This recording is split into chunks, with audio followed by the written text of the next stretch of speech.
mahalin ninyo ang Biblia. Kasi maraming mga Kristiyano walang Biblia. Ang Biblia ay salita ng Diyos at Diyos. Yan. Ngayong umaga, paano ba sasagutin ng Diyos ang panalangin natin? Very systematic at simple message ngayong umaga. Paano ba sasagutin ng Diyos ang ating dalangin? Kasi minsan hindi nyo ba nararamdaman na para bang ang pananampalataya natin ay wala naman itong kwenta. Walang kwenta, walang power of God ang pananampalataya. Wala itong kabuluhan eh. Pero ngayong umaga, gusto kong tiyakin natin na ang ating panalangin ay sasagutin ng Diyos. Paano ba sasagutin ng Diyos ang ating mga panalangin? Sabi niya dito sa Juan chapter 15 verse 7, kung mananatili kayo sa akin, mayroon dalawang uri o dalawang kondisyon ang Diyos para masagot ang ating mga dalangin. Una, kung ang Panginoong Jesucristo ay nananatili sa atin, nasa ating puso, mayroon tayong relasyon sa Kanya. Ang kondisyon dito ng Diyos sa atin ay mga nagsisi sa kasalanan at tumalikod sa kasalanan. Yang apat na pinggan. Yung pagsisisi at pagtalikod sa kasalanan, yan ay magkasama.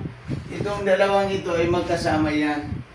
And then yung pangalawa ay pagtanggap kay Kristo bilang Panginoon at tagapagligtas. Yun yung tinatawag na kung ako ay mananatili sa inyo. Kung si Kristo ay pinapasok natin sa ating puso bilang Panginoon at tagapagligtas at naisulat ang ating pangalan sa aklat ng buhay, sabi dito, kung nananatili ako sa inyo, kung ang Panginoong Jesucristo ay halimbawa ang isang taong ligtas at nananatili ang Diyos sa Kanya, mayroon itong kapangyarihan sa Kanya. Kasi pagdating ng trumpeta, pag tunog ng trumpeta sa langit, yung isang taong walang kapangyarihan ng Diyos sa kanyang puso ay maiiwan dito. Iiyak kayo hanggang sukdulan hanggang langit, sabi ng ng Pahayag chapter 1 verse 7. Yung mga taong walang kapangyarihan ang Diyos sa kanyang buhay, pagdating ng tunog ng trumpeta, maiiwan siya at iiyak siya hanggang langit ang kanyang pag-iyak. Marinig ito hanggang langit, biro mong lakas yun. Si Jerome ay napakalakas umiyak nung mamatay ang tatay niya doon sa pinaglibingan ni Mama. Umiyak doon na napakalakas talaga yung buong subdivision halos nagulat. Napakalakas ang iyak. Pero ang iyak ng tao kapag siya ay dumating ang Panginoon at naiwanan siya sa rapture, ang iyak niya ay sukdulan hanggang langit. Ito yung parang katulad nung pag-iyak ni yung kapatid ni Isaac. Pag-iyak niya, yung ay narinig hanggang langit. Si Ismael, na umiyak si Ismael at narinig hanggang langit. Ganoon ang mangyayari sa isang taong naiwan sa rapture at walang Kristo sa kanyang buhay, hindi nagsisisi sa kanyang kasalanan at hindi nadarama niya ang kapangyarihan ng Diyos. Iiyak siya hanggang langit kasi pag dumating ang Panginoon, automatically magkakaroon ng pagtatak ng 666 dito. Pagtutorture sa tao, kaya iiyak talaga siya hanggang langit. Kaya kung mabasa ninyo yung Pahayag chapter 1 verse 7, iiyak talaga ang lahat ng mga tao pagdating ng Panginoon at siya may iiwan, iiyak siya.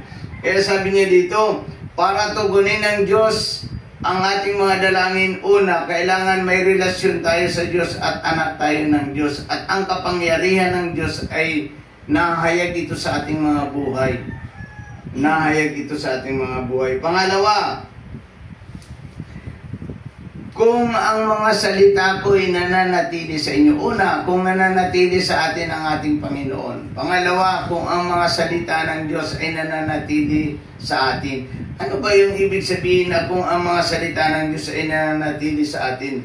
Una, ang ibig sabihin nito, kung ang mga salita ng Diyos ay ipinamumuhay ito natin. Ipinamumuhay natin bilang mga Kristiyano.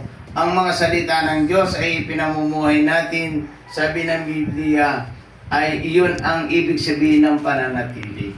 Yung mga pang-araw-araw nating buhay ay ipinamumuhay natin ang salita ng Diyos. At sabi dito, nangako ang Diyos, anuman ang ibigin ninyo ay ipagkakaloob sa inyo. Yan ang maganda eh. Una, dalawa lang, tandaan nyo, dalawa lamang ang kondisyon ng Diyos. Una, anak ka ng Diyos, nagsisi ka sa iyong kasalanan at nadama mo ang kapangyarihan ng Diyos. Pangalawa, ipinamumuhay mo ang salita ng Diyos. Ina-apply mo sa buhay mo ang salita ng Diyos. At pangatlo, na sinabi ng Diyos, nangako ang Diyos. Pangatlo, yung pangako ng Diyos, anuman ang hingin mo sa pangalan ni Jesus ay mangyayari ang lahat. Sapagkat sabi niya sa 8 ay ganito, napaparangalan kasi ang Ama kung kayo'y namumunga ng sagana at sa gayo'y mapapatunayan ng lahat ng tao na kayo'y mga alagad ko. Diyan pala sa labas, kung nabago ang iyong buhay at pinagpapala ka ng Diyos, makikita na ikaw ay anak ng Diyos at tagasunod ng Panginoon. Yun ang magandang makita sa atin.